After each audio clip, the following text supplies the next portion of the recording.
Good morning, my friends. Herding cats this morning. I know it's good though. It's a living, breathing community. It's not like all stuffy, but yes, there'll be lots of time to chat after the scripted parts. How's everybody doing? Excellent. Everybody's active, animated, connecting with people already. It's so beautiful to see. Thank you all for being here. You mind if I open up with a prayer? It's kind of weird, but I think kind of feel like reaching out and seeing if we get anything back. So, all right. Oh, great intelligent being, Father of light and love, Mother of the 10,000 things, great teacher. We approach you this morning with open minds and open hearts. Bless us with your wisdom. Inspire us to our highest potential. Fill us with your luminous presence and show us the way that we may come to know and feel you in our daily lives. Empower us to follow the way that we may experience union with you, with nature, with the universe, and with all our relatives on the tree of life. Strengthen and sharpen our minds that they may pierce the veil of appearances, of duality, so that we can apprehend your all-encompassing form. Yes, great teacher, you are within and without. You are above and below. You are self and other. You are here and now. Reveal yourself to us that we may know and feel the truth of your being, the truth that your being is in fact one with our being, that it is always present everywhere, and that each of us is indeed a unique and universal expression of your magnificence. Amen. Welcome. Welcome to the Center of Love, a community of radical acceptance, energized by diversity and motivated, of course, by love. My name's Ollie, and I'm going to be your host on this fine Sunday morning as we continue our exploration of community, wisdom, wholeness, and the mysteries of the cosmos together. So, as you know, all are welcome here, regardless of orientation, status, age, or any other identifying marker you may hold on to or connect to. We also welcome young ones into our midst. And in fact, they are one of the most important parts of this community. Anybody who is a parent will attest, children are the greatest teachers that we have.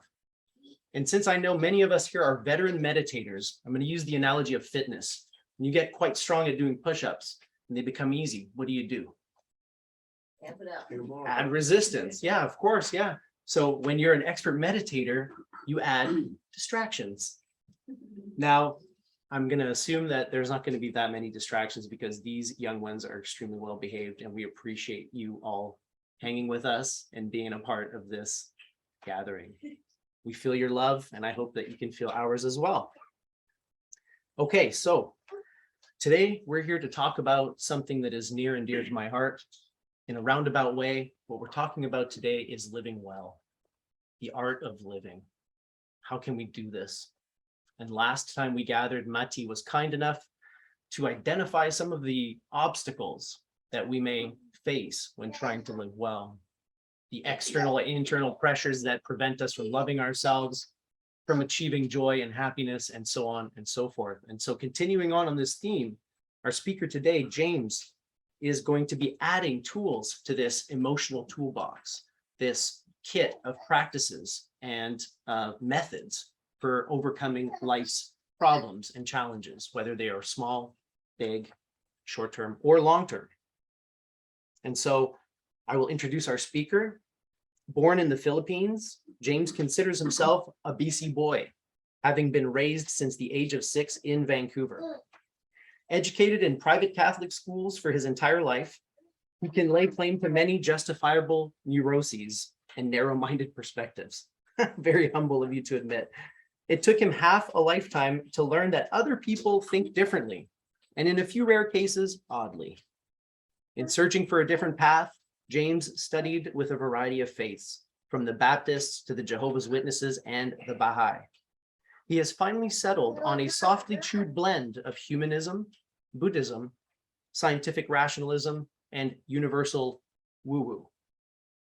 So James, I will give you the pulpit and thank you for sharing tools from your toolkit. Yeah. Thank you very much, Ollie, and good morning. Good morning. So on my computer home screen, I have an image floating across it occasionally of a very traditional Buddha sitting in a bamboo forest, and bald, gray robe in a meditative pose. And the poster comment below is meditation because punching people in the face isn't allowed. Today, I'd like to share with you some, it's true, it's on my screen. I'd like to share with you some techniques for systematically regulating our energy to achieve an instant calm and emotional stability during challenging situations, which more often than not involve other human beings. For example, I was at Tim Hortons on Saturday morning, and it took me almost 15 minutes to get my harvest sandwich. And the reason for that is the Timmy's app, which I don't have.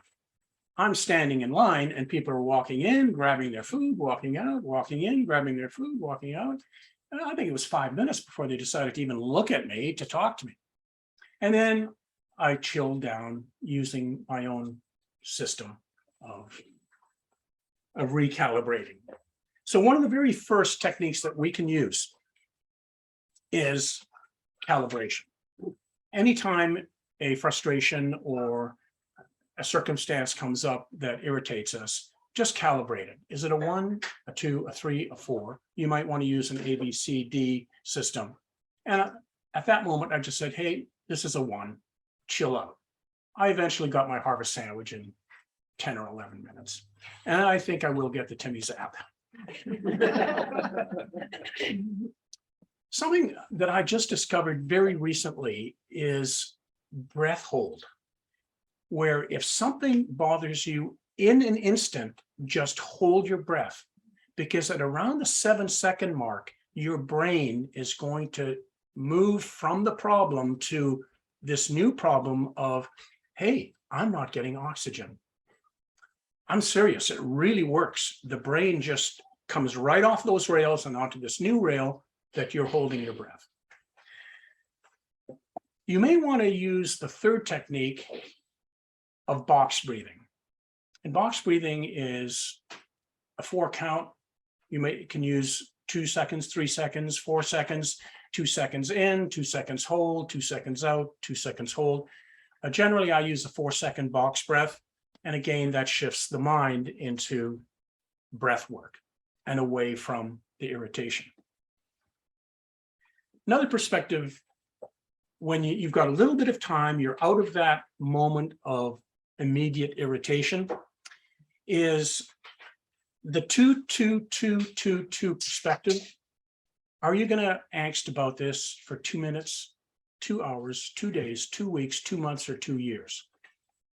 Generally, the problems that bother me, I can angst for less than 2 minutes, because I've often told people it's the mosquitoes that bother us, not the elephants. There are problems that we can worry about for a long time.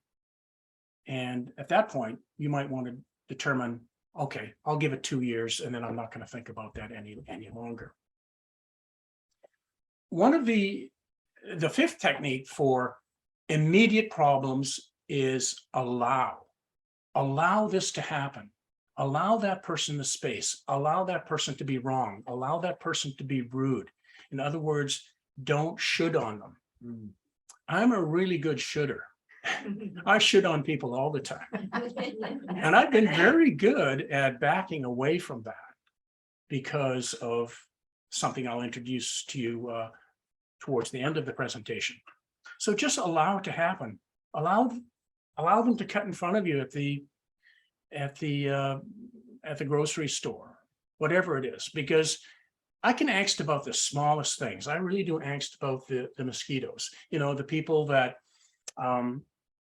will watch for 3 minutes as the groceries are getting filed through the cashier, and then right at the end, look for their wallet, and then look for the appropriate card.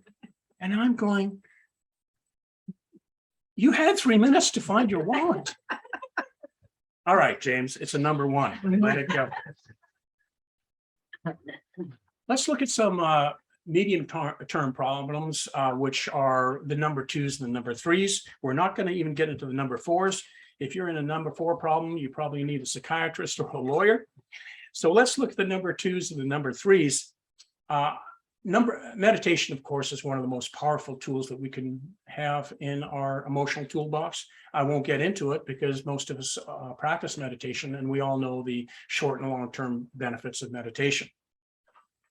Number two, bibliotherapy or book therapy is something that I got into decades ago. It's reading spiritual books, personal development books, pop psychology. I always have at least two on the go at any one time because, as I mentioned to Tracy, I can't afford $125 an hour to have someone listen to me.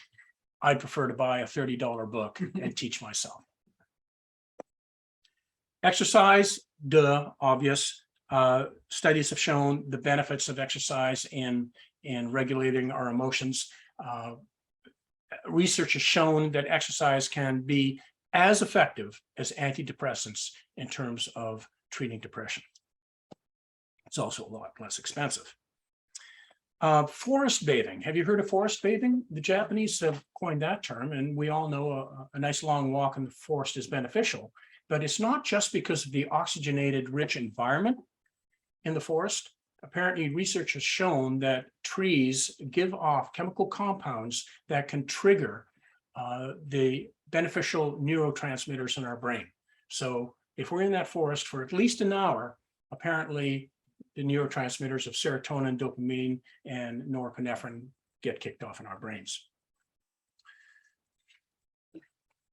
The final thing I'd like to talk about is cognitive behavioral therapy. And I'd like to recommend this to you. I don't have time to get into the 10 cognitive distortions, but they were created by David Burns in this book, Feeling Good, an anti-depression book. If you Google 10 cognitive distortions, you will have numerous sites to go to discover what the distortions are. This has really helped me a lot in settling my own anxious mind. Very quickly then, number one, all or nothing thinking. We've gone through that with the pandemic. We've seen the evidence of all or nothing thinking. Number two, overgeneralization. Overgeneralization quickly is if you've got words like every, all the time, always, everyone, get rid of it because very seldom does everyone do something all the time. Number three, mental filters. Positive or negative mental filters, discounting the positive. Don't do that when you've got a dark situation happening. Jumping to conclusions, magnification or building mountains out of molehills, something that or catastrophizing is another term, something I was very good at. Number seven, emotional reasoning. Wow, we've just seen that in the United States of if you really believe something, then it happened. That election was stolen, wasn't it? Number eight, should statements. Eliminate should from your vocabulary if you can and stop shooting on people. I'm still doing it, but I'm telling you, you really should do this. Anyway. Number nine, labeling. We know what that's all about. That can be very destructive. And finally, personalization and blame just get off the pity wagon, stop personalizing problems and taking the blame for things that maybe don't belong to you. Anyway, hopefully those tips have helped you put a few more tools in your emotional toolbox and achieve some immediate emotional stability. Wow.